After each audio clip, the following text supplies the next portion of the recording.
बालमोदिनी कथा अष्टमी। प्रतिमानां सन्देशः।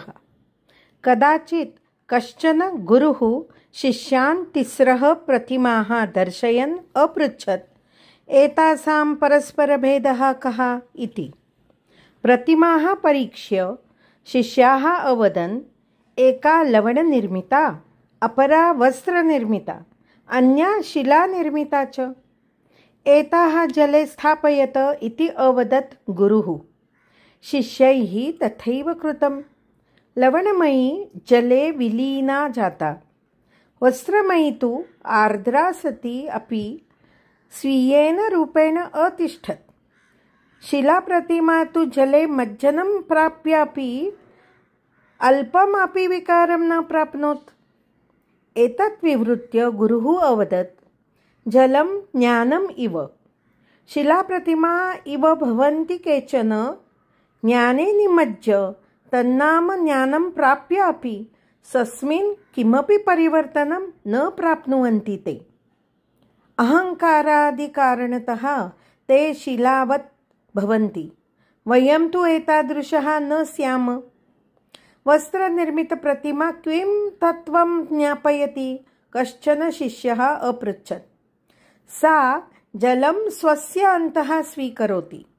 केचन ज्ञानपिपासावन्तः भवन्ति। ते गुरुमुखेन, ज्येष्ठानां व्यवहारेण, पुस्तकाध्ययनेन वा ज्ञानं सम्पादयन्तः, तदनुगुणम् आचरन्तः विकासमार्गे अग्रे गच्छन्ति। जन्मना एव अतिविशिष्टाः असन्तः अपि एतादृशाः स्वविकासाय प्रयतमानाः यथाशक्ति विकासं प्राप्नुवन्ति। जले विलीना लवणमयी प्रतिमा किं संकेतयति? अपरेण शिष्येण पृष्टम्।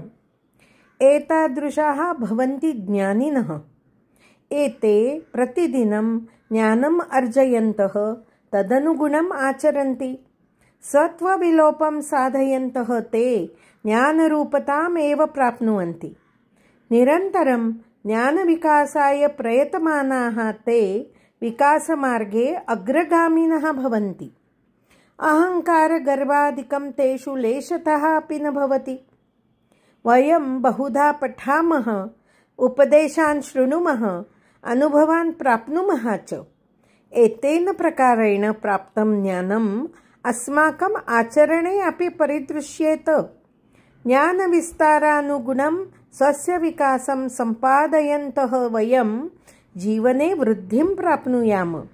तदा एव जीवनस्य सार्थक्यम् इति अवदत् गुरुः।